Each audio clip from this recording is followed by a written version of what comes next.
हाँ भाई, नमस्कार सभी को। तो कैसे हो? आशा करता हूँ अच्छे होंगे। और देखो, आप सबका स्वागत करता हूँ हमारे सुनील चौधरी चैनल पे। तो सभी एस्पिरेंट्स से निवेदन है कि सेशन को शेयर कर देना। और बहुत सारे एस्पिरेंट्स को ये हो रखा है कि भाई सब युद्ध तो वहाँ हो रहा है और हमारे फर्क पड़ रहा है। तो फर्क तो जाहिर सी बात है पड़ना ही है ना भाई। हमारा जो सिस्टम है, अब आप ऐसे मान लो कि एक ढाणी में, एक गांव में, एक सिटी में जब एक अपना घर है, अपने घर के आसपास में कोई नहीं है, तो जो हमारी सुविधाएं हैं भाई, ऐसा तो कोई पड़ोसी नहीं है जहां हम एक चीज, एक सुई भी नहीं मांगते।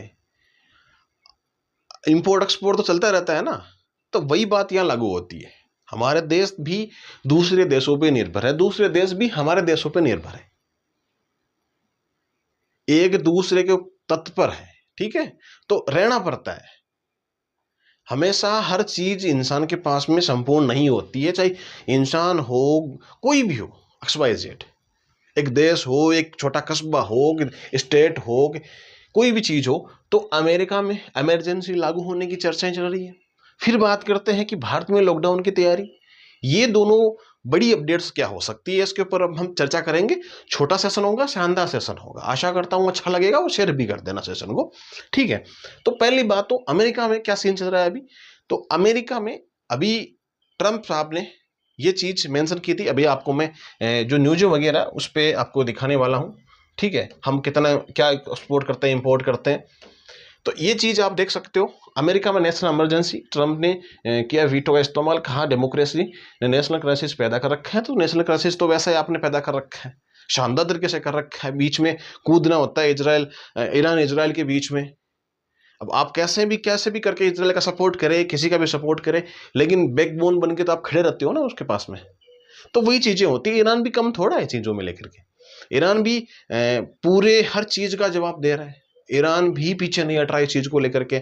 आप सबने बहुत बार पहले न्यूज देखी थी, लेकिन इस चीज को हम आज देखेंगे। ये चीजें देखो, जो डीएनए हिंदी की न्यूज है, आपको जो न्यूज़पेपर है उसकी ये कटिंग है, ठीक है, सीएनएन की न्यूज है, आप ये देख सकते हो। लेकिन सबसे इंपॉर्टेंट बात क्या है, इंडिया को लेकर के बात करते हैं। चलो, अपने को अमेरिका से क्या मतलब है ना, बात करते हैं। सबसे पहले इंडिया की बात करते हैं। अभी आपको पता है, 2-4 दिन पहले की बात है, मोदी जी ने ये चीज जो अपने राज्यसभा में मेंशन की थी भाषण देते वक्त, कि भाई ठीक है, एक बार आप लॉकडाउन की बात चली है कि भाई क्राइसिस हो सकता है कि लंबा चले, तो ईरान इजराइल जो क्राइसिस है वो अब लॉन्ग टाइम तक चले। ठीक है भाई, ये युद्ध चल रहा है, लंबे टाइम तक चल रहा है, 6 महीने, 5 महीने। तो ऐसी स्थिति बन सकती है किसी भी देश के साथ में, हमारे एक देश की बात नहीं कह रहा हूं, किसी भी देश के साथ में ये चीज बन सकती है कि भाई हाँ, आगे जाके जैसे आप पेट्रोल की बात करते हैं, क्रूड ऑयल की बात करते हैं, कच्चे तेल की बात करते हैं, गैस की बात करते हैं, फर्टिलाइजर की बात करते हैं, इंटरनेट की बात करते हैं, तमाम तरह की जितनी सुविधाएं अपने देश को मिलती है। आज कोई भी सोशल मीडिया प्लेटफॉर्म देख लो, कि यूएसए का यूज ले रहे हैं, किसी अदर देश का ही यूज ले रहे हैं। पर्टिकुलर हमारे एक चीज नहीं है कि हम उस पर डिपेंड हैं, हम दूसरे देश पर डिपेंड हैं। तो कहीं ना कहीं हमको वो चीजें भुगतनी पड़ेगी कि कोई भी देश के साथ में युद्ध हो। अगर पाकिस्तान, बांग्लादेश, इनके साथ नेपाल, भूटान, श्रीलंका, इनके बीच में भी अगर हुआ है, तो हमारे देश में भी प्रभाव पड़ता है उन चीजों का। एक किसी भी चीज का प्रभाव देख लो। अब ईरान को हो रहा है, हमारे गैस की आपूर्ति नहीं हो रही है, जो कच्चा तेल है उसकी नहीं हो रही है रशिया के द्वारा। तो ये सारी चीजें होती है। तो भारत में अभी देखो, ये चीज ऐसी नहीं हुई है। लॉकडाउन की बात कही गई है, लेकिन इसको हाइपर करने की आवश्यकता नहीं है। ये लॉन्ग टर्म चलने के बाद में चीजें होती है। फिलहाल में आपको पता है, आज अमित शाह जी का एक बयान आया था, आपने वो सुना होगा। अभी मैं आपको चलो सुनाई देता हूं, थोड़ा सा वेट कीजिएगा। ठीक है, ये रहा।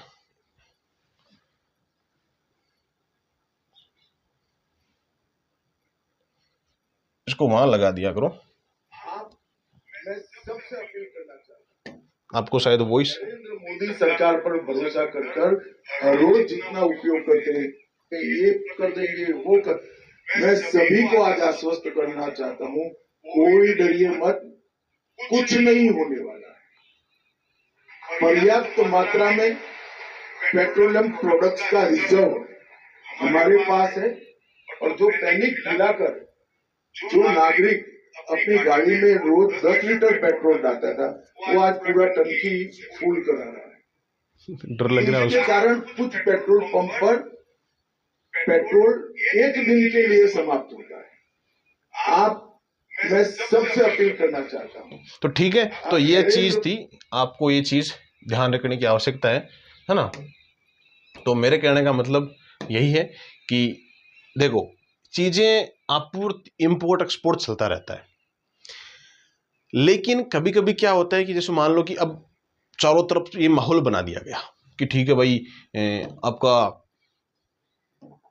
ये सीन हो रहा है कि भाई अब तो पेट्रोल खत्म हो जाएगा और वो खत्म हो जाएगा, और अब आप ये चीज दे सकते हो। भारत में बड़ी मात्रा में कच्चा तेल, गैस और ये राज्यसभा में जैसी अनेक जरूरी चीजें देखो, हॉर्मुज स्ट्रेट के रास्ते से आती है। अब देखो ये चीज मैं आपको बताता हूँ। युद्ध के बाद से ही एक, आप सबको पता है कि भाई ये तो है नहीं कि भाई आप कहीं से एरोप्लेन से तेल लेके आओगे, पेट्रोल लेके आओगे, गैस लेके आओगे, वो सीन तो बनता नहीं। तो सीन बनता कैसे है, वो चीज तो आपको समझने की जरूरत है ना।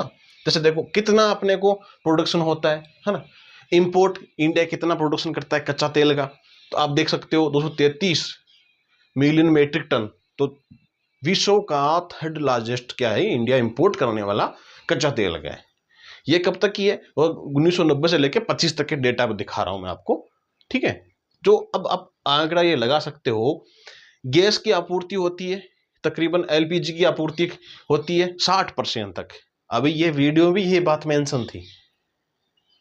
तो अब 60% इंडिया दूसरे देश पे निर्भर है, तो वो अचानक से बंद होने पे थोड़ी बहुत तो समस्या होगी ना। स्टॉक कितना का स्टॉक हो जाएगा, बोलो स्टॉक कर लो, कितना का स्टॉक कर ले, महीने का, 2 महीने का, 3 महीने का। युद्ध ऐसी चीज होती है कि सालों चल जाते हैं, उसमें सब पिसते हैं। चने के साथ भूंगड़े भी पिसते हैं, भूंगड़े के साथ में चने भी पिसते हैं, वो सीन होता है। तो मेरे कहने की मतलब यही है कि आपका जो जितना भी जो पर डे का देखो 532 बैरल आपका जो प्रतिदिन का है उत्पादन कर रहा है। 5,32,738 बैरल तेल की बात कह रहा हूं मैं। तो ये सारी चीजें हैं। अब भीड़ तो आपको पता है, ये आपको हॉर्मोज देंगे, ये देख लो। यहां से आपको पता है जो तेल के जहाज है तो आते तो यहीं से है ना, ये ईरान रहा, यहाँ ईरान से लेके यहाँ से आते हैं। ये पूरे मैप में आप देख सकते हो, पूरे अपना मैप है, इंडिया को देख लो, पाकिस्तान देख लो, ये हॉर्मोज स्ट्रेट है, यहाँ से देखो, ये मुंबई फोर्ट्स, यहाँ से फिर सप्लाई होता है हर जगह। तो जब ईरान इस कोई बंद कर देगा हॉर्मोज कोई, तो फिर जाएगा कहाँ, तेल कहाँ से जाएगा, यहाँ से थोड़ी जाएगा, फाड़ी से, यहाँ से थोड़ी जाएगा। फिर बाद में दूसरे रास्ते निकालोगे तो वही बात है, टैक्स वगैरह, उनका जो खर्चा है भाई वे तो लगेगा ही ना। जैसे 5-7 दिन में आपके पास में अगर जहाज आ रहा है, तेल आपके पास आ रहा है, क्रूड ऑयल आपके पास में आ रहा है, कच्चा तेल आपके पास में आ रहा है, फर्टिलाइजर खाद वगैरह आपके पास में आ रहे हैं, किसानों पर भी बहुत ज्यादा प्रभाव पड़ता है चीज को लेकर के। इंटरनेट पे भी प्रभाव पड़ता है, हर एक चीज पे प्रभाव पड़ता है। अभी आपको पता है जो तेल की आप बहुत सारे रेस्टोरेंट टेलीग्राम जो नहीं रखे थे उनको पता होगा कि न्यारा के द्वारा, वो न्यारा एक तरह का है ना, न्यारा नहीं, आपका न्यारा सिस्टम कर लिया, न्यारा करके 5 रुपये उसमें बढ़ा दिए भाई, पेट्रोल के बढ़ा दिए, डीजल के बढ़ा दिए, फिर भाई एक्साइज ड्यूटी है उसको कम कर दिया गया सरकार के द्वारा। तो वो सारी चीजें क्या होती है, युद्धों के अंदर सब कुछ सिस्टम अपने आप में एक्टिव रहता है, उसका कुछ भी कैसा भी संभव नहीं होता है। तो ये सारी चीजें हैं, तो ये चीज याद रखना सबसे इंपॉर्टेंट है। और मुझ ये क्वेश्चन पुटअप हो सकता है, इसमें से बहुत सारी चीजें आपको याद करने की वाली है। ये सारी चीज आपको व्हाट्सएप चैनल पे मिल जाएगी, आरजे सुनील चौधरी के नाम से, नीचे लिंक दे रखी है कमेंट बॉक्स में, उसको ज्वाइन कर लेना, ठीक है। बाकी मैंने आपको लगभग चीजें बता दी है। बाकी ऐसा कोई सीन नहीं होता है लॉकडाउन, ये ऐसी थोड़ी है भाई लॉकडाउन आपका कोई प्राकृतिक आपदा आ गई तो लगता है लगाना पड़ता है, फिर तो ऑप्शन नहीं होता है कोई। अभी आपका कोविड आया था तो कोविड में लगाना पड़ा भाई, वो प्राकृतिक आपदा ही, जो प्राकृतिक बीमारी हो गई ये वैसा ही है, चाहे किसी ने भी कैसे भी फैलाया हुआ कोविड को, तो एक तो अपने तो प्राकृतिक आपदा ही हो गई। फिर मेन बात रही, ये अपने इसको मैनेज कर सकते हैं, ये मानव निर्मित सारे संसाधन हैं, हम इन सारे संसाधनों को अपने तरीके से हैंडल कर सकते हैं, ठीक है भाई। अब गैस नहीं चल रहा है तो गांव देहात के लोग क्या करते हैं, थेपड़ियाँ होती है, गोबर नहीं होता है, गोबर हम जानते हैं, गांव के छोरे हैं तो गोबर होता है, उससे बन जाती है थेपड़ियाँ, उसका काम ले लेता हूँ। चूल्हे होते हैं, गैस की आवश्यकता नहीं है, चूल्हों पे आराम से लकड़ियाँ भी जलती है, तो सारा सिस्टम मैनेज हो जाता है। तो अगर कंडीशनर लगा लो आप, वो आराम से बैठे बैठे रूम में रोटियां बनाओ, चाय बनाओ आराम से, कोई दिक्कत ही नहीं है, खाना बनाओ। तो लाइट वाला चूल्हा, समझ गए ना। तो आजकल सिस्टम सब कुछ आ गए, एक चीज पे अब निर्भर रहने की आवश्यकता नहीं पड़ती है। लेकिन ये है कि जहां पर कमी होती है ना, तो उस चीज का ऐसा जरूर होता है कि उसमें प्राइस इंक्रीज हो जाती है। वही बात है, डिमांड एंड सप्लाई वाली बात है, वो चीजें लागू होती है, हर जगह होती है वो, तो हमारे छोटे मार्केट में, बड़े मार्केट में, सब जगह लागू होती है वो, तो ठीक है। तो वही बात है, जब सब्जी मंडी में बताते हो, सुबह सुबह भाव क्या रहते हैं, तेज रहते हैं, और वही चीजें, वही सब्जी शाम को थोड़ी सी क्या हो जाती है, उनको लगता है कि उनको निकाल कल खराब हो जाएगी, आज इनको सस्ते दाम में बेच दो, होता नहीं होता है। तो वही सेम इस चीज में लागू होता है, डिमांड एंड सप्लाई पे, ठीक है। आशा करता हूँ दोस्तों सारी चीजें आपको समझ में आ गई होगी। नेक्स्ट अपना सेशन कैसा होना चाहिए, इलेक्शन पे बात करेंगे नेक्स्ट वाला, तो चर्चा करते हैं नेक्स्ट सेशन में। तब तक के लिए राम राम।